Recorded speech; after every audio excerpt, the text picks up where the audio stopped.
ہارون رشید نے اس کی طرف جانچتی نظروں سے دیکھ کر کہا، یہ جو ڈاکٹر ہے نا، یہ پاگل ہو گیا ہے۔ وہ ضبط کیے ہوئے تھا، لیکن آنسو تواتر سے بہہ رہے تھے، گلے میں اتنی گریں تھیں کہ وہ بات بامشکل کر رہا تھا۔ پھر یہ بے یقینی کی حالت میں تا 4 دن سے سو نہیں پایا تھا۔ 20 بار اپنی اور ہارون رشید کی رپورٹس چیک کر لی تھیں، وہ جو کچھ اور خبریں سنا رہی تھیں، لیکن وہ پھر بھی یقین کرنے کو تیار نہیں تھا۔ پاگل ہو گئے ہو کیا ڈاکٹر؟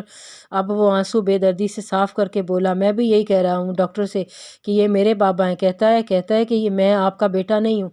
بار بار وہ آنسو پونچھ رہا تھا، بار بار آنسو آنکھوں سے صاف کر رہا تھا، تھم نہیں رہے تھے۔ ہارون رشید اب چپ سے ہو گئے تھے۔ میں نے کہا کہ بابا سے ڈی این اے کی رپورٹ غلط بدل گئی ہوگی۔ جازم بہتے آنسوؤں کے ساتھ ہارون رشید کو دیکھ رہا تھا، لیکن وہ رخ بدل گئے۔ جازم کا دل تھم سا گیا تھا، اسے تو لگا تھا کہ اس کے بابا غصہ کریں گے ڈاکٹر کی بات سن کر کہ ڈاکٹر پاگل ہو گیا، مگر تم ہی میرے بیٹے ہو۔ لیکن ان کی چپ نے جیسے اس کے اندر اتنی گھٹن سی کر دی تھی کہ جیسے یکدم ہی اس کے دونوں ہاتھوں سے ہارون رشید کے ہاتھ چھوٹ گئے تھے۔ جازم کو لگا بے جان سا ہو گیا ہے۔ ہارون رشید کی آنکھوں کے کناروں سے آنسو بہنے لگے۔ جازم کی بے چینی بڑھی تھی۔ یہ کون سا سچ تھا جس سے وہ اب تک انجان تھا؟ اس کی سیدھی سی چلتی زندگی میں آزمائش اب شروع ہوئی تھی۔ پورا دن ارتضیٰ اور ارمان گھر کی صفائی میں لگے تھے۔ حیا کی چھینکیں مار مار کے بری حالت ہو گئی تھی۔ اتنی ڈسٹ اس نے کبھی زندگی میں نہیں دیکھی تھی جتنی اس گھر میں داخل ہوتے اس کی ناک اور حلق پر لگی تھی۔ اپنا شیشہ جتنا صاف چمکتا محل یاد آنے لگا تھا، کانچ جیسے شفاف فرش تھے، اس پر بھی کبھی وہ آگے ننگے پاؤں نہیں چلی تھی، لیکن اگر چل لیتی تب بھی پاؤں پر اتنی مٹی نہیں لگی تھی، اور یہاں مٹی کے علاوہ کچھ نہیں تھا۔ رات تک ہی رومان اور ارتضیٰ پورے گھر کو صاف کر کے گھر کی شکل نکال پائے تھے۔ نہانے کے بعد رومان تو نڈھال ہو چکا تھا، لیکن ارتضیٰ کھانا لانے باہر نکل گیا۔ وہ جگہ بھی آبادی سے خاصی دور تھی، ایک تھکا دینے والا دن تھا۔ قریب میں بس ایک ہی ڈھابہ تھا جہاں پکوڑوں اور چائے ہی ملتی تھی، اس لیے اس نے پکوڑے اور روٹیاں لیں اور واپس آ گیا، لیکن اس وقت تک رومان سو چکا تھا۔ ارتضیٰ نے کھانا اکیلا ہی کھایا۔ کھانے کے بعد وہ اپنے لیے چائے بنا رہا تھا جب لال آنکھیں اور سرخ ناک کے ساتھ حیا چھینکیں مارتی ہوئی کچن میں داخل ہوئی اور ارتضیٰ کو دیکھ کر وہیں رک گئی۔ ارتضیٰ نے ایک نظر پلٹ کر اسے دیکھا، پھر ناگواری سے دوبارہ کیتلی کی طرف متوجہ ہو گیا۔ وہ مجھے بھوک لگی ہے، حیا نے جھجکتے ہوئے کہا۔ یہ سامنے شاپر میں کھانا ہے، ارتضیٰ نے کپ میں چائے ڈالتے ہوئے کہا۔ حیا نے شاپر کھول کر دیکھا تو صرف پکوڑے اور تندوری روٹی دیکھ کر حیران ہوئی۔ یہ کیا ہے؟ اس میں کھانا کہاں ہے؟ میں یہ سب نہیں کھا سکتی ہوں، تندور کی روٹی مجھے پسند نہیں ہے، مجھے آپ کچھ اور آرڈر کر کے منگوا دیں، حیا نے ناگواری سے دیکھ کر کہا تھا۔ اس کی بات پر ارتضیٰ نے اپنا کپ شیلف پر پٹک کر رکھا اور اس کے سامنے کھڑا ہو گیا۔ وہ کچھ گھبرا کر پیچھے ہٹی تھی۔ میرا بس جلے تو تمہیں زہر کھلا دوں، یہی کھانا ہے تو کھاؤ ورنہ بھوکی مرو، اسے غصے سے گھورتے ہوئے کہہ کر اپنا کپ پکڑ کر باہر چلا گیا تھا۔ حیا نے دوبارہ سے شاپر پکڑا، بھوک سے حالت خراب ہو رہی تھی، اس لیے تندور کی روٹی نکالی اور چند پکوڑے نکالے، ایک پلیٹ میں رکھی چٹنی ڈالی اور وہیں رکھے ٹیبل پر بیٹھ کر کھانے لگی۔ زندگی میں اس قسم کا کھانا وہ پہلی بار کھا رہی تھی۔ موٹی تندور کی روٹی حلق میں جا کر پھنسی تھی، فٹافٹ سے پانی سے اسے اندر نگلا۔ آدھی روٹی بمشکل اس نے پانی پی کر کھائی تھی، اس کے بعد پھوٹ پھوٹ کر رونے لگی تھی۔ حیا بیٹیا، ساری ڈشز آپ کی پسند کی تو ہیں، میں نے تو بنوائی ہیں، آیا نے بادب کھڑے ہو کر کہا تھا۔ کہہ دیا نا بوا، مجھے یہ سب نہیں کھانا، اور کتنی بار کہا ہے کہ تازہ روٹی دیا کریں، پہلے سے پکی ہوئی روٹی مجھ سے نہیں کھائی جاتی ہے، میں بس 2 منٹ میں بنا دیتی ہوں، تم یوں اٹھ کر مت جایا کرو بیٹا، کھانے کی بے حرمتی ہوتی ہے، بس بھی کریں آپا۔ آیا آپ میرے لیے پیزا آرڈر کر دیں؟ حیا نے پسندیدہ ڈشوں میں سے بھری ٹیبل کو ناگواری سے دیکھا اور اٹھ کر کمرے میں چلی گئی تھی۔ اب وہ بھرا ہوا ٹیبل اسے یاد آ رہا تھا، باقی کی آدھی روٹی اس نے واپس رکھ دی، بس پکوڑے روکھے کھانے لگی تھی، ساتھ ساتھ آنسو بھی بہا رہی تھی۔ سلمان انڈسٹریلسٹ کی اکلوتی بیٹی یہاں مری کے گمنام اور سنسان سے پہاڑ پر بنے چھوٹے سے کاٹیج میں تندور کی سوکھی روٹی اور پکوڑے پانی کے ساتھ اندر نگل رہی تھی۔ کتنی بے وقت بے نام سے گزرے تھے یہ 2 دن، جسے حیا کچھ تھی ہی نہیں۔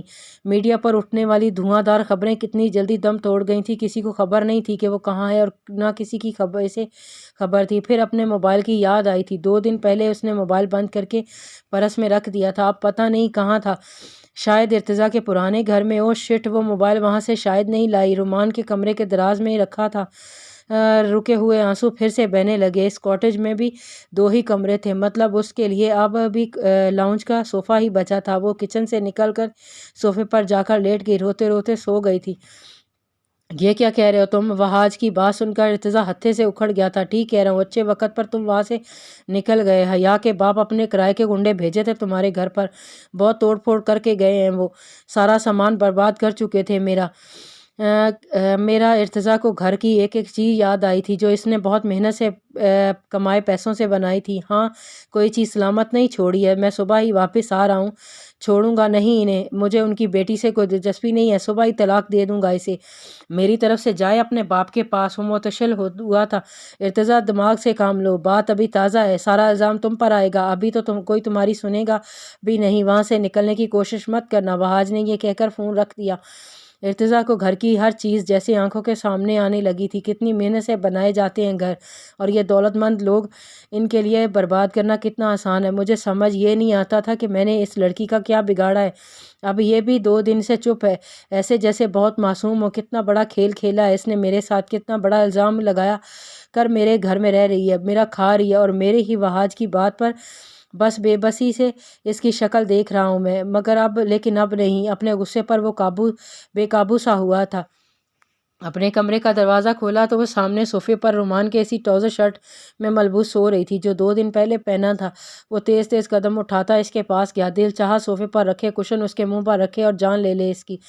اسے بازو سے ہلایا، وہ یکدم اٹھی تھی۔ آپ یہاں کیا کر رہے ہیں؟ حیا بری طرح سے گھبرائی۔ آدھی رات اور وہ کیوں اس کے سر پر کھڑا تھا؟ اٹھو یہاں سے۔ ارتضیٰ کی آنکھیں غصے سے سرخ ہوئی تھیں، مگر کیوں؟ وہ اٹھ کر بیٹھ گئی تھی۔ چلو میرے ساتھ میرے کمرے میں۔ کیوں حیا؟ میں کیوں؟ حیا کا خون خشک ہوا۔ ارتضیٰ جھک کر اس کے قریب ہوا تھا۔ کیونکہ میں نے ریپ کیا ہے نا تمہارے ساتھ، اور آج دوبارہ بھی کرنے کا ارادہ ہے۔ سرخ آنکھیں اس کی آنکھوں میں گاڑتے ہوئے ایک ایک لفظ چبا کر اس نے حیا سے کہا۔ حیا کا اوپر کا سانس اوپر ہی میں اٹک گیا تھا۔ صوبیہ کے گھر سے سوگ ختم نہیں ہو رہا تھا، لوگوں کا تانتا سا بندھا ہوا تھا افسوس کے لیے۔ بہانہ صوبیہ کی ماں کی وفات کا تھا، لیکن بات گھوم پھر کر صوبیہ پر آ جاتی تھی۔ بڑا افسوس ہوا آپ کی بیوی کا سن کر۔ ایک شخص صوبیہ کے والد سے افسوس کر رہا تھا کہ گھر کے صحن میں بیٹھا تھا۔ بس اللہ کا حکم ہے۔ ویسے آپ کی بیٹی کا سن کر دکھ ہوا ہے، اس شخص نے سنجیدگی سے کہا۔ برائے کرم آپ اس کا نام مت لیں، مر گئی وہ ہمارے لیے۔ صوبیہ کے والد کے چہرے پر نفرت ہی نفرت تھی۔ اس شخص نے گہری سانس لی۔ صحن کے اندرونی حصے میں سامنے فریم پر لگی تصویر پر نظر پڑتے ہی وہ چونکا تھا۔ یونیفارم میں 2 چوٹیاں باندھے یہ وہی لڑکی تھی۔ یہ بچی کون ہے؟ اس شخص نے سامنے صوبیہ کی تصویر کی طرف اشارہ کرتے ہوئے پوچھا۔ یہی ہے وہ بدبخت، اس کے والد نے کہا۔ یہ لڑکی تو اس رات کے وقت شمس کے ساتھ بس میں بیٹھی تھی، میں نے خود دیکھا تھا، اسے لاہور جانے والی بس پر سوار ہوئے تھے دونوں۔ ہاں یہ وہی ہے، پورے 100% وہی لڑکی ہے، وہ آدمی پورے وثوق سے بولا تھا۔ کب دیکھا تھا تم نے؟ اس کے والد اشتعال میں آ گئے تھے اتوار کی رات کو۔ کوئی شک نہیں رہا تھا، انہوں نے غور کرنے کی کوشش ہی نہیں کی تھی کہ شمس بھی اتوار والے دن سے غائب تھا۔ ان کا تو اب خون کھول کر رہ گیا تھا۔ برابر میں بچھو رہتے تھے جسے وہ نظر انداز کر گئے تھے، جس نے بڑی عیاری سے انہیں ڈنگ مارا تھا، شرم نہیں آئی تھی اسے۔ دوسری طرف شمس صوبیہ کا سارا زیور بیچ کر جیب میں ڈال چکا تھا اور بے دریغ خرچ بھی کر رہا تھا۔ رات کو بھی صوبیہ کا ایک اچھے ریسٹورنٹ میں ڈنر کے لیے لے گیا، لیکن وہ جب سے لاہور آئی تھی نروس ہی تھی، جیسے ہر دیکھنے والی نظر سے اسے پہچان رہی ہو، اس پر ہنس رہی ہو کہ دیکھو یہ لڑکی گھر سے بھاگی ہے۔ ٹھیک سے کھانا بھی نہیں کھا پا رہی تھی۔ کیا بات ہے صوبیہ، چپ کیوں ہو؟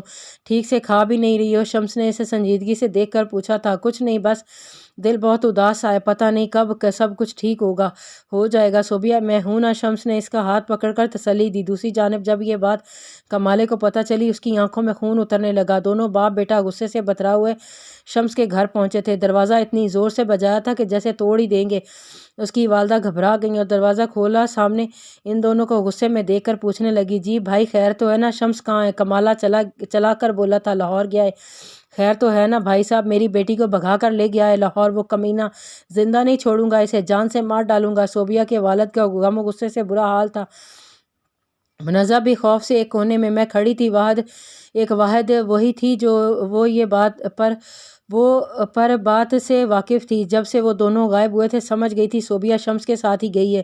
آپ کو غلط فہمی ہوئی ہے بھائی صاحب، میرا بیٹا ایسا نیچ حرکت کیوں کرے گا؟ وہ تو کام سے لاہور گیا ہے۔ کس کام سے نہیں گیا ہے؟ میرے ایک جاننے والے نے خود دیکھا اسے صوبیہ کو لاہور کی بس میں لے جاتے ہوئے۔ یہ سن کر شمس کی والدہ کے چہرے پر پسینے سے آنے لگے۔ میں فون کرتی ہوں اسے، ایسا نہیں کر سکتا، ایسا ہی کیا ہے اس نے۔ مجھے یہ بتائیں کہ وہ لاہور میں کس جگہ گیا ہے، ٹکڑے کر دوں گا۔ اس کا کمال ہے کہ بس نہیں چل رہا تھا کہ دونوں اگر سامنے آ جائیں تو جان سے مار ڈالے انہیں۔ بیٹا مجھے سچ میں نہیں پتا تھا وہ لاہور میں کہاں ہے، اور سچ میں جانوں اسے بولو کہ صوبیہ کو لے کر کل یہاں پہنچے، ورنہ میں ڈھونڈ لوں گا اسے اور جہاں نظر آیا مار ڈالوں گا اسے۔ کمالے نے انگلی اٹھا کر تنبیہ کی۔ شمس کی والدہ کا رنگ اڑ سا گیا تھا۔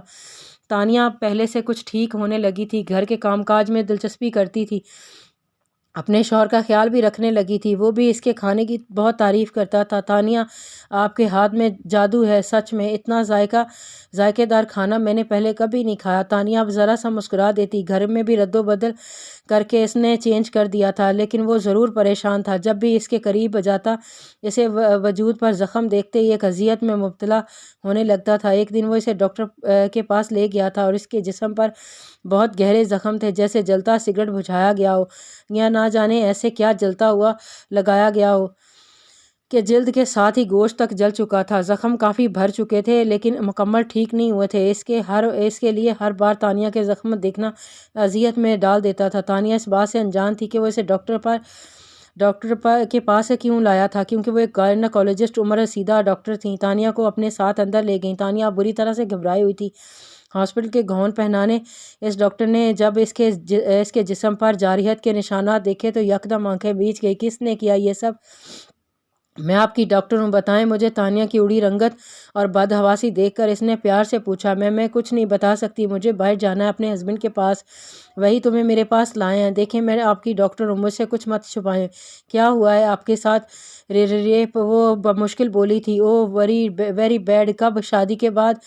نہیں، پہلے۔ بہت غیر انسانی سلوک کیا گیا ہے آپ کے ساتھ۔ لیڈی ڈاکٹر نے معائنہ کرنے کے تانیہ کی حالت دیکھ کر ترس آ رہا تھا۔ اس کے اٹھنے کا کہہ کر وہ باہر آ کر کرسی پر بیٹھ گئی تھیں۔ میں کچھ میڈیسن اور ٹیوب لکھ کر دے رہی ہوں، آپ کے زخموں میں اب بھی انفیکشن باقی ہے، اس لیے وہ اب تک ٹھیک نہیں ہو پا رہے ہیں، لیکن وہ 2 اپروو سے کر لیجئے گا، جلدی ٹھیک ہو جائیں گے۔ وہ ایک سلپ پر تیزی سے ہاتھ چلا رہی تھیں۔ آپ باہر جائیں، اپنے ہسبینڈ کو اندر بھیجیں، ڈاکٹر نے کہا، اور وہ سلپ اپنے ہاتھ پر پاس رکھ لی۔ تانیہ باہر چلی گئی۔ کچھ دیر بعد وہ ڈاکٹر کے پاس آئی تھی۔ دیکھیں آپ کی مسز کے ساتھ یہ حادثہ ایک بار نہیں ہوا، کئی بار ہوا ہے، اور بہت بے دردی سے تشدد اس کے ساتھ کیا گیا ہے۔ میں نے 40 سال کی اپنی اس لائف میں ایسے بہت سے کیسز دیکھے ہیں، اور جہاں تک میرا تجربہ کہتا ہے کئی بار ان کا ابارشن بھی ہو چکا ہے۔ ایسی حالت اکثر ان خواتین کی ہوتی ہے جو یہ کہہ کر ڈاکٹر سے چپ ہو گئی تھیں جو کہ کیا ڈاکٹر دیکھیں میں کہنا نہیں چاہتی، مگر آپ کیا کہیں،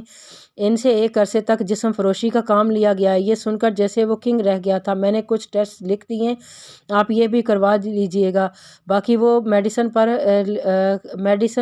پراپر کھائیں گی تو وہ زخم جلدی ٹھیک ہو جائیں گے، لیکن ذہنی طور پر انہیں نارمل ہونے میں وقت لگے گا۔